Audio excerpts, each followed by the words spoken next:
Welcome to Brake Check. I'm Sir Craig, Duke of Hood. To my right, Sir Brian, Duke of Tarrant. And today we're driving a Jag. Well, hello, Sir Brian. Hello, Sir Craig.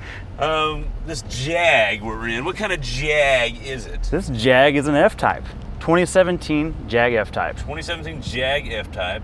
And so let's tell the people what the F-Type is. What's an F-Type? The F-Type is a Roadster from Jaguar. So Yes. don't think Miata when you think Roadster with this, though. Oh, this is not a Miata Roadster. No, I mean it's a Roadster, but it has some cojones. Yeah. A Miata is an inline four with about 100 horsepower.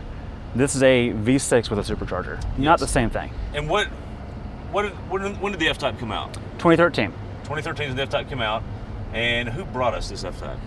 Ian Callum. Ian Callum. What's so special about Ian Callum? Ian Callum is known as one of the greatest auto designers of our lifetime. Right. And what are some of the things he designed? He's designed DB9s. He's done a lot of Astons. He's done a lot of Jags. And also Fords. And some Fords. But this Jag in particular, I think, was his swan song. This is what he can hang his legacy on, is this car. Okay, is this. The F-Type is a shortened XK. Right. It's also shortened in another area. And where is that? Oh, the engine. The engine. What kind of engine does this have? Tell me about the engine. This is a 3-liter, 90-degree V6, supercharged. So you hear 90 degree, what do you think? I think V8. Exactly. That's what this is. And so most V6s are 60 degrees. Correct. This is 90 degrees. And why is it 90 degrees instead of 60? Well, because it's based on the architecture of the 5-liter V8, and they've virtually just chopped 2 cylinders off. They've chopped 2 cylinders off, and they've made the bore size smaller. Correct. Stroke's the same, correct. bore smaller. Which explains a lot, because the power delivery of this feels like the stroke of a V8. Right. And with the supercharger and the way the torque is delivered, man, does it feel really good. It feels just like a big displacement V8. It does, and that supercharger is a big part of that. So Absolutely. what's the difference between a supercharger and a turbocharger? Okay, I'm glad you asked. So a turbocharger is driven off of exhaust gases from the exhaust manifold. And so when you give it throttle, it will spin up this turbine and generate pressure to shove fuel and air into the engine. And that doesn't necessarily happen right away. It depends on the size of the turbo, right? Absolutely, and tuning and everything else. But there's always, no matter what you do, a very slight delay from your throttle input to the reaction of the torque curve. Versus the supercharger is belt driven, just like an alternator or an air conditioner. It's instantly there. It's already spinning, it's spooled up. The RPMs of the engine, it's moving the same. It's linear, absolutely. It's linear with RPM of the engine. Okay. So when you are at 3,000 RPM and you roll into it, there's no delay for that turbo to spool up. It's going. Yeah, this it's done. Sounds good. It does not feel like a normal V6 that we have in our soccer mom cars. No, not at all. Don't think V6 and think, oh, it should have been an inline or it should have been a turbo. Right. Or it should have been a V8. Yes, the V8's awesome. We're not saying the V8's not awesome. Oh, it's great. But we're just saying you're not losing a whole lot with this thing. You're not missing anything. Pretty special. Absolutely.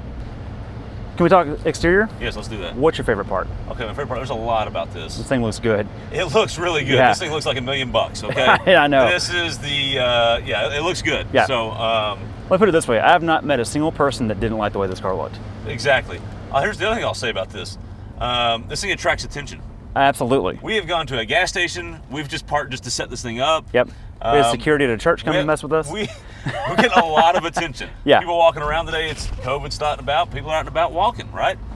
Everybody's walking around is eyeballing this car like nobody's business, right? Absolutely. So it gets a lot of attention. So the red is nice, but yes, what my favorite is. Here's what my favorite is. The little grill, the little insets, not the insets. The hood vents? The hood vents. Wait, I thought you didn't like hood vents. I don't really like hood vents, but I like it on this because they went the extra mile. You look through the little hood vents and you look through and all you see is the engine cover, which is boring. It's a plastic engine cover. But it says supercharged. That's true. Just to make sure you know it's a supercharged engine. Well, that's true. That's pretty cool. But it's pretty subtle, though. I didn't notice it for about a day. It is subtle, but it's very subtle. I like that small little touch. I like that. Attention to detail. So, what's your favorite part of the exterior? Man, this is really hard to break down because there's just so much that works out, but I'm going to land it on proportions. Okay. Proportions are always big to me. Yeah. This fits the Roadster proportion perfectly. Right. That being said, there's no one part that is not attractive. Right. You think about There's not a really bad angle on this. There's not a bad angle. It has a clamshell hood that looks really cool. Yeah, that's cool. It has the trunk that's just something about it. The way that it opens as a flat panel is really cool. Yeah. The spoiler's built into it in the top. It just everything about it feels special. Yeah. This doesn't feel like a Mustang convertible or a Camaro convertible. No. This feels special. Right. Actually reminds me of first gen Viper, the way the clamshell hood goes up a little Viper bit. comparison. Oh, just go in there. So, last few videos we've compared things to Saturns and S10s. True. But Viper, that's a little better. It is better. I mean, I get back to the flat out. Proportions meet where a Viper was in the early 90s, and the clamshell matches that. So in terms of beauty, it's pretty close. In terms of dynamics, thank God it's not like a Viper. Right. Something else I really like. What's that? Exterior. I know you only asked one, but there's a lot of things about this car on the exterior that I like. Again, that color, the wheels look good. I like the red Jag on the middle of the wheel. Oh yeah, the center cap. Yeah. I don't know if they all come with red or if it's just because this car's red, but I like that. The other thing I like, you know, my favorite angle on the car is the rear three-quarter. Rear three-quarter. Yeah, those hips. Those hips. They don't lie. No, it's good. This car's curvy. It looks curvy good. in the right spots, right? Curvy in the right spots. Can we talk interior? Ooh, interior. Yes. There's not a whole lot of this interior. There's not much of this interior. Tell me about this interior. What do you like about this interior? Favorite part? The seats. No question. Seats. You like the seats? Okay, I do and I don't like the seats. Okay, fair enough. I like them, but they're nothing special for me. They're not special, but you know what I like about it is I can fit in them. We're true. different sized people, and we can both comfortably drive this. Now, would I want to go cross country? You know, I could though. Even if I wanted to or not, I could. Whereas in a Miata, it would be miserable, or an S2000, that's or any other Roadster. Like this might be the only Roadster I can get comfortable in, and you can get comfortable in. That's a good point. I can get comfortable in Miata. You can't. Right. You and I can both get comfortable in this. That's right. a fair point. The seat gets just low enough that it makes it work for me. Now, as far as the rest of the interior, I think it's very nice, but I don't think it's anything stand out like the exterior was. Okay, but there are some cool things going on in this interior. Oh sure, no, I'm not putting it down. It is small. Yeah. And it's a Roadster. There's not a lot going on. Par for the course. That's what I expect. Part of it. Yeah. But there's some really cool, kind of like the exterior, the supercharged little. Some attention to detail. There's some attention to detail on the inside of this car. What are some of those things? You mentioned the J's, but there's some other stuff too. Well, there's some uplifter switches, much like Mustangs as well, and minis, Mini Coopers, toggles. Yep. It feels like a fighter pilot. It does. So the cockpit is focused towards the driver. Yes. And it has a joystick control for I'm going to call it joystick control for the transmission. Yes, which is cool. Yes, I like it. It has a trigger on it. It does feel like you're going to shoot something every time you put it in gear. So exactly. So when you try to put it in gear, if you don't pull the trigger, it won't actually go into gear. Yeah. Now that's a safety mechanism, but it's just cool as an operation. It's kind of cool. It feels like you're doing something when you put it in gear. There's a sense of occasion. You know, all these new cars have the push button or the rotary dial now. Right. It's kind of boring. Now that's a good point because Jag started the rotary dial. They did. This was the first one to get away from the rotary dial at the time. So it was a big deal when they went to this style shifter. Yeah. But they've done good because it's engaging. It's very engaging. Automatics aren't engaging normally. This automatic's engaging. Right. Putting it in gear. And again, back to the sense of occasion. The switch between driving modes is really cool. I like that a lot. Yep. The AC vent, they call this the Jag handshake. Yeah. Okay. Explain the Jag handshake. Okay. So I don't quite get it fully, but the owner of this vehicle has explained to me that every Jag has a handshake. So for example, this car at night, you can see it. You open the door and the starter button will flash red. And supposedly that's the heartbeat of a Jag at resting, which is pretty cool, right? That's pretty Cheesy, cool. But cool. That's pretty cool. Cheesy, yes. Right. When you turn the AC on, the AC vents rise out of the dash. And that is really neat. That's really cool. They slowly. It's really cool. Slowly. And when you don't use it, it's off. Like right now, we're cruising around, it's off. Yeah, exactly. So, but again, back to the sense of occasion. Yes. This car feels special. It does. Okay. Okay, we switched. We've switched. That means it's dynamics time. It's dynamics. Hit it. Ooh.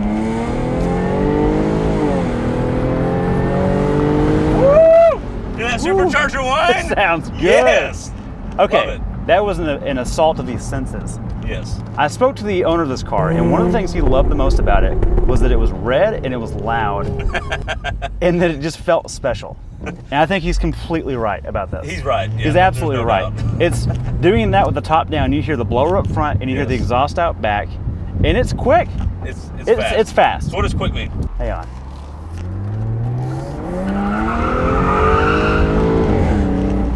Quick means 0 to 60 in 5.1 seconds. That's pretty fast. It's pretty fast. For reference, a 2005 Mustang GT was about 5.2 to 5.5, depending on features. Do you base everything on a 2005 Mustang GT? It's my benchmark, yeah. Okay, it's your benchmark, all right. So, but you would say it's fast? I would say it's fast, but this is a sports car, not a muscle car.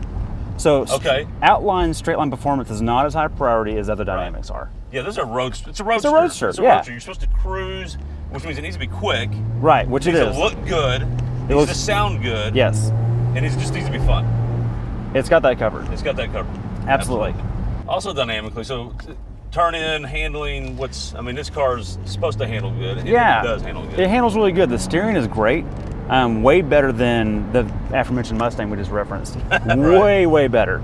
That's one of the things that this excels in. Now, I do want to talk about shock damping a little bit. Okay. This is a big deal to me on a lot of cars. Okay. You get into a Volkswagen GTI, and it rides well and handles well. Okay. Right? Right. This car feels like it rides a little rougher to feel sporty. Okay. And I don't think it needs to. Okay. I think if it had a little less spring rate and a little more shock rate, it would hit that balance that you would in a GTI. Because mechanically, the mechanical grip is there.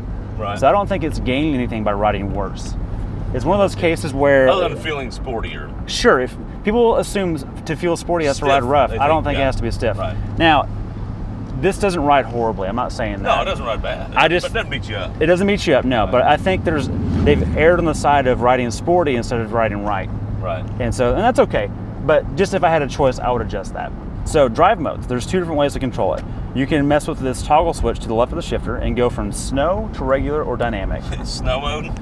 Why Why does this have snow mode? Who drives this in snow? I don't know. Okay. Basically, all it does is make the throttle disappear. There's no throttle left. You really can't floor it in that mode. All right. So it feels like it's cutting power. You can go to standard, which is pretty much like a normal car. When you're cruising, you don't want to get into it. Just kind of normal. Just getting groceries. It's not very touchy. Okay. It's kind of dumbed down a little bit. Yeah. You put it in dynamic mode, and it's a sharper throttle response. Okay. But it is still linear. So I want to praise it for that, because a lot of times people go to the sporty mode and they over-sensitize the throttle. So it feels really artificial. This still feels natural. Now, the other way you can adjust settings is with the transmission. So okay. You're right. So there's two different things going on there. So engine management and transmission management are two separate settings. Which I love that. I love that too. So if you want to just put around town, put it in drive, it's very normal. This is a ZF 8-speed, which we love this transmission. Love this transmission. I've never Please put it in everything. Every one I've driven, whether it be a V6 Charger or this, or a Ram pickup, you name it, it's always in the right gear all the time. And it works. Good job, Jag. Yep. And good job, ZF. So, but if you want to go to sport mode, you just push it to the left. Now it's in sport mode. Okay. If you want to shift your own gears, now the paddles are activated. And that's just the transmission. Just the transmission has nothing to do with throttle inputs or engine control. All right, so the exhaust is great. It farts on upshifts. Yes.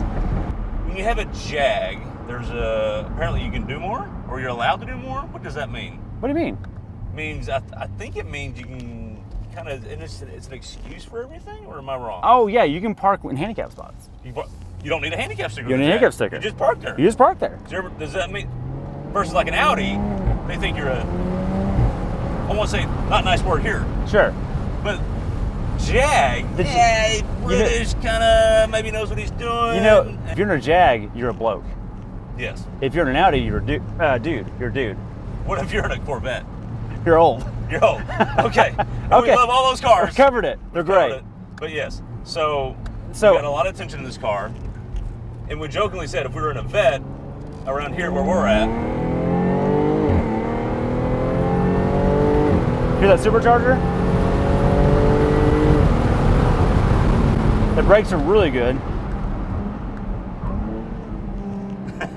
It sounds phenomenal. It does. Handles really well. I love the throttle fart. Yeah, the throttle fart's fun. The upshift fart. Need more throttle farts. More throttle farts. Yeah. But again, sensification. So okay, right. And Jaguar actually spent time tuning that sound to make sure it's good.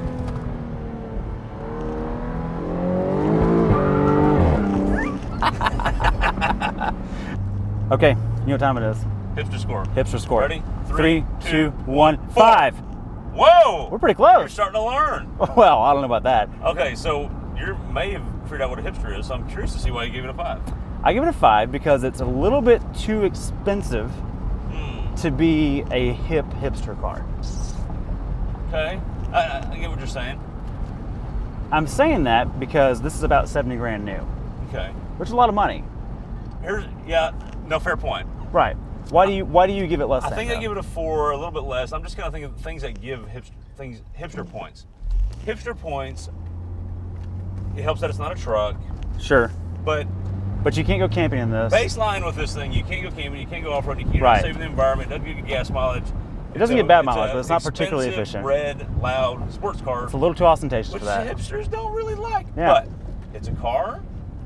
It's retro. It's retro, yes, that gets you something. And it looks cool to everyone. It looks cool. which they care a little bit about that, but Right. I don't want to tell you that it does. Right. But mainly it's British. British keeps it from being a 3. That's a good point. Because Porsche would have scored like a 3. Like the Cayman or right. or Boxster would have scored a 3. True. The Jag gets a 4 because it's British. Okay. So there you go. I'm giving it a 5 because I also think the British thing counts.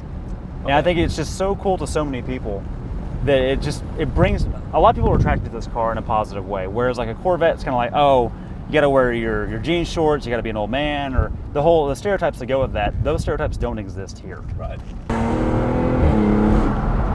It sounds phenomenal. It does. You know what I like about these cars? What's that?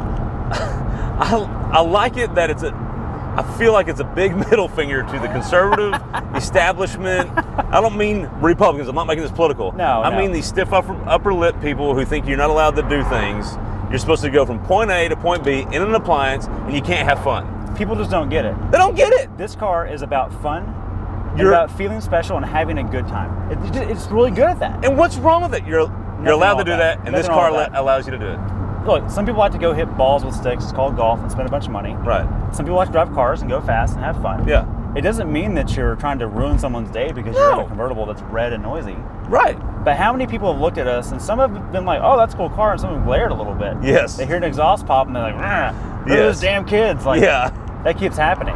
Anyways, I love that about this car. It's great. Here we are, Sir Craig. We're in the park. We've got our boxed wine, our crackers, and our mustard. What's on your face? Oh, it's my Jag mask. Are those whiskers? Yeah, for the Jag. Take that off. But are we far enough apart? We're 6 feet. It's fine. Okay. All right. We've got a question to answer. Yes. Who's this car for? This car's for someone that wants to have fun driving. Over everything else? Over everything else. It doesn't matter how fast it is, if it's the best price, most horsepower, none of that matters. They want to have fun driving. So what you're saying, and I agree with you, objective metrics don't count on this car. That's correct. Subjectively, this is just the most fun you can have. Yes, which is objectively correct. Objectively, we've solved it. So there you go. If you're in the market, Corvette, Cayman, non-S, or this? I think I'm going with the F-Type. I think my wife might go Cayman. I think I'd probably go F-Type. I like it. It just looks so good. Yep. And with that, hope you enjoyed Brake Check, Sir Brian. Let's just have some crackers. Crackers. All right. Let's have some